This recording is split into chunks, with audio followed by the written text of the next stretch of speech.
For the latest top tips, reviews and advice, please subscribe below. Hello and welcome to Attwoolls Outdoors with me, Mike. Today we're giving you a bit of a pitching tutorial video about how you're going to pitch the Opus Gazebo. So I thought I'd just give you a bit of a rundown. Couldn't be any simpler and easier, mainly because obviously with the Opus technology of the fact that it pretty much pumps itself up. All you can do is sort of sit back, relax, let it do its work for you and not have to worry about it. So I'm going to use my own pegs really for this point, just to sort of make it a bit quicker and easier and save using the demo pegs for this model. So all we want to really do is basically open up the tent itself, find a nice bit of ground. So make sure we've got the right side up to start with. So we want to find the roof fabric. Here we go. So we can lay it out. We've got several sort of deflation and inflation valves, so we're just going to screw thread that directly in. So it's just a Boston valve. There should be in total 2. So we've got one located there, and then there should be an additional one over on this side. That there is.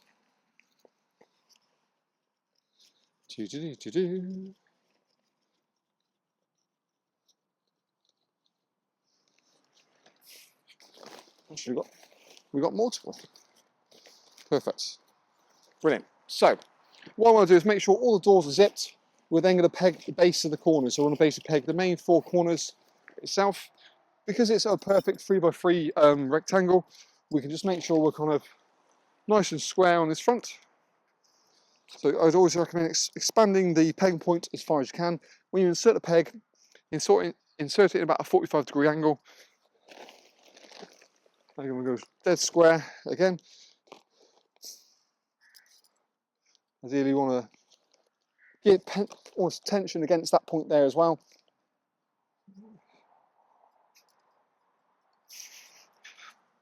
And we'll do the same on this side. That's one thing, if you have the ground sheet in place, it does make life a little bit easier because it kind of tensions it a bit.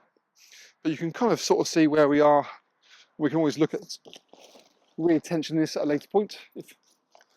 But I think we're pretty golden. Because we've already pre-threaded the valve into the slot, all we have to then now worry about, we've pre-threaded there's 2 valves, and then we've just go to the point where we've got the inflation and deflation part. So you want to get your battery cell now. Now, obviously you want to pre-charge this before you actually get the unit. It literally, like a sort of a gun capsule, just kind of slots in there.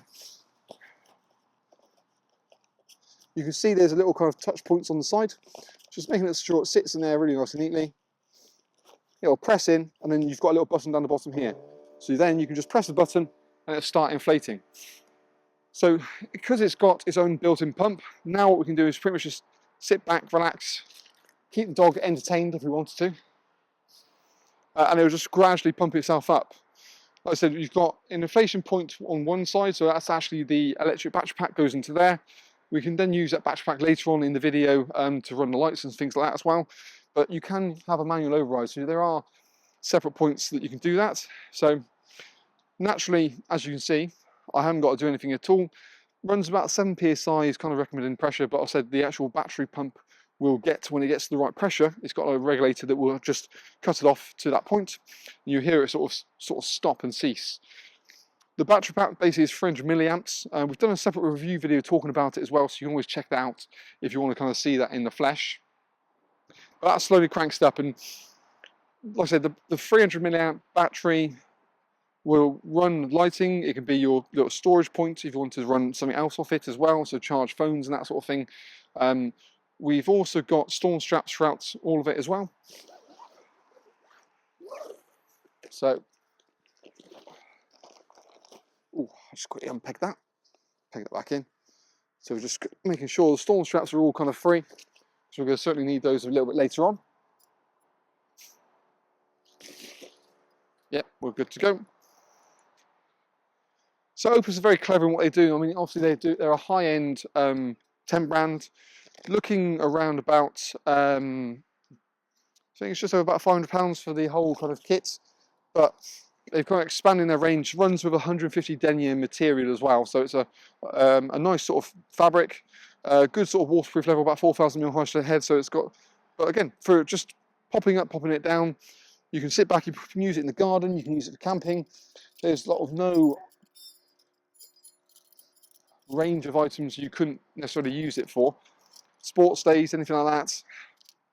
You've got sort of 2 mesh panels built on either end, and then opposite one another, and then you've got 2 PVC panels as well, all complete with kind of blinds, so you can actually have the privacy if you want to. You leave stuff on site, then that works really quite nice and neatly.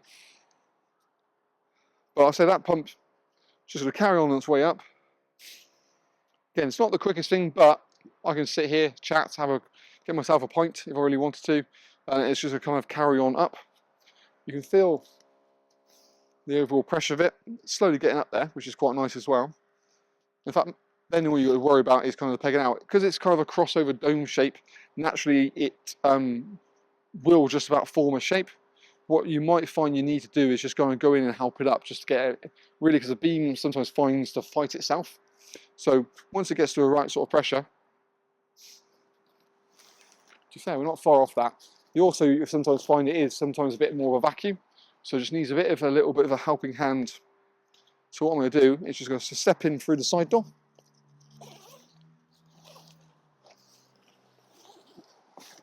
There you go, straight away. Just give that a little bit of help up. Perfect.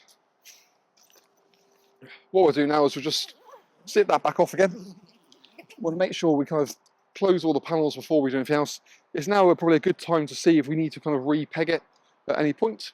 So I might just kind of square it off a little bit more at the front. So we'll just bring that forward a little touch.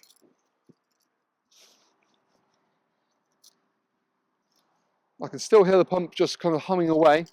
So what I can do is I can just capitalise by doing the storm straps. We'll get those kind of pegged. The strap itself has adjustability as well, so you can actually tension it at the top as well as the bottom. So we're just going to kind of peg the base. I always recommend kind of going as far away as possible from the overall pegging point. You want to not over tension it, it's really to stop it kind of bowing from back in, but you want to kind of keep it neat and tidy. It's got a fixed point in terms of a distance away, but again, the kind of nice high visibility lines make a nice difference. But again, crossover point, I think generally it sits quite smart. Once we've done these last little kind of webbing storm straps, what we'll then look to do is we'll kind of go around and just peg the base of it. Just grab a few more pegs. Now, ideally with these, because you've got elasticated bands, I would always recommend just going directly down. Same sort of thing. When you're basically putting a peg in, always, ideally, you want to go at a 45-degree angle.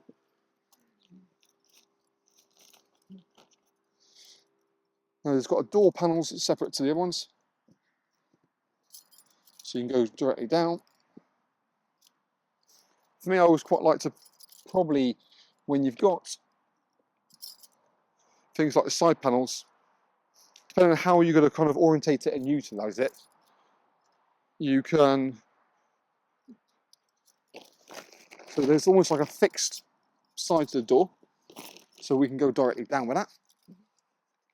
And then the door kind of opens up in that direction.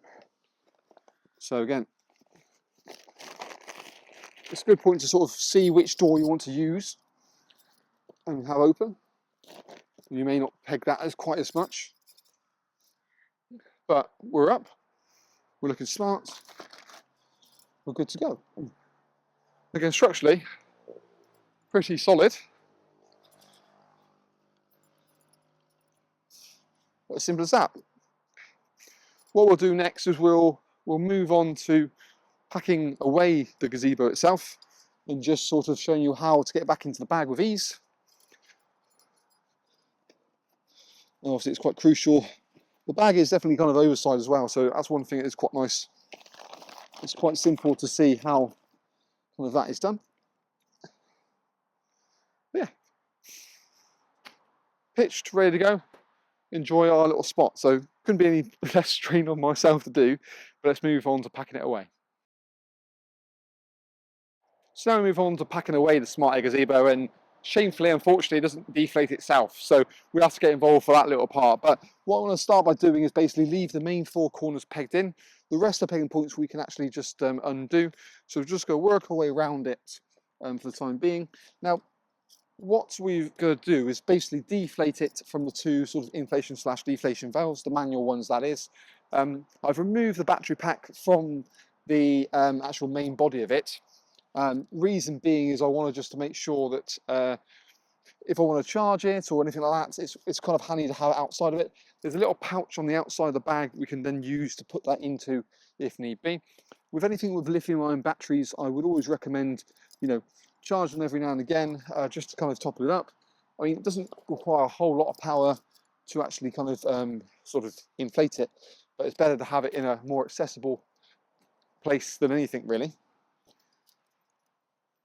Okay, so we've taken all the pegging points out. Now, what I'm going to do actually is going to open the door a little bit just to allow that internal layer to come out, because as I basically unscrew the bottom valve, basically there's a section, the back section of it, a lot of the pressure air will come out quite quickly, but we need all that internal air to escape.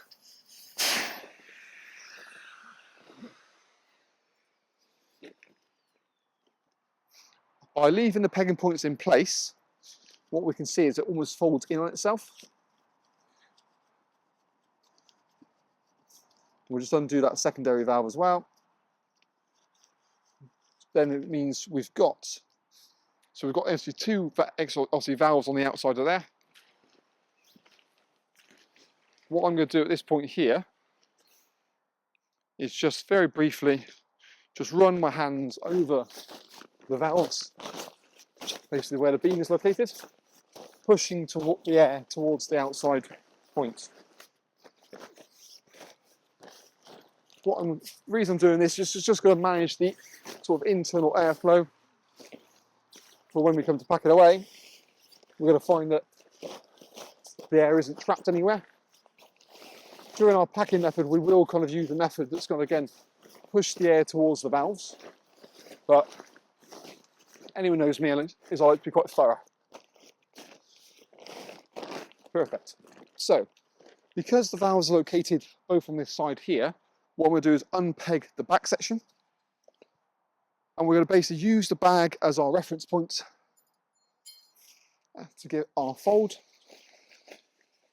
Go in a little bit inside of that. I always recommend going a little bit narrower than you think. And we're just going to basically work our way towards that section. The reason we're going to do that, again, is because we're trying to move any internal air out the tubes out towards the exit points there. And as we fold, we're kind of trapping, there's always a chance of trapping a little bit of air, and there's still kind of air inside the actual gazebo itself.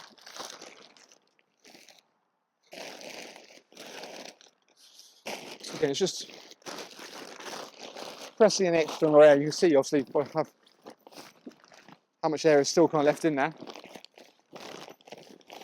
Again, that's what by very cleverly leaving that door open, just to make life a little bit easier.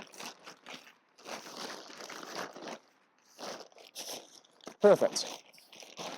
So we're pretty much there. We can undo that pegging point. And we shall work our way again back towards one side to the other. I'm just going to get that external air all open. Well, so now we've got a nice long sausage. What I'm going to do is going to put the bag at one end. We've got a little tie. So what I recommend doing is pop half the tie underneath and leave the remainder out the other side. The reason when we roll, we want to roll and be directly on top of it. I've left the bag at the end as well. The key thing really is to get a really tight start to the roll. The reason we roll it rather than fold it is because we're just again squeezing any extra air out towards that outside. Keep your weight directly over the top of it. You're almost like rolling one hand over and then another as well.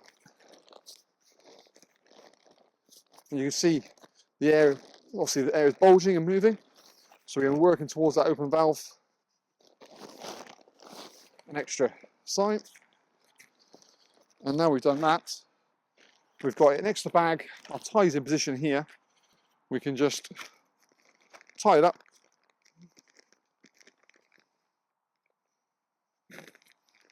It's all fingers and thumbs, doesn't help me. And then we're next to the bag, you pop it in. Like, so they give you a really nice oversized bag. So even if you're not the best at packing it away, you can fit in there with plenty of room to spare.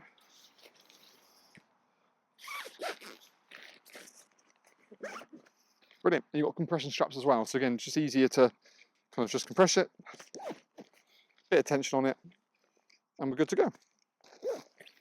Couldn't be simpler. Packed, ready to go. We've got the points, the battery points and chargers in there as well. So nice, simple and easy, great to go up and down. For more information, of course, check the link below this video, take you through to our website. We've got more information on things like pack sizes, floor dimensions, individual features, plus we've also got the review video we've done, as well as obviously the pitching packing video, but hope it's been helpful. And we look forward to seeing you again in our next Attwoolls Outdoors review or tutorial videos.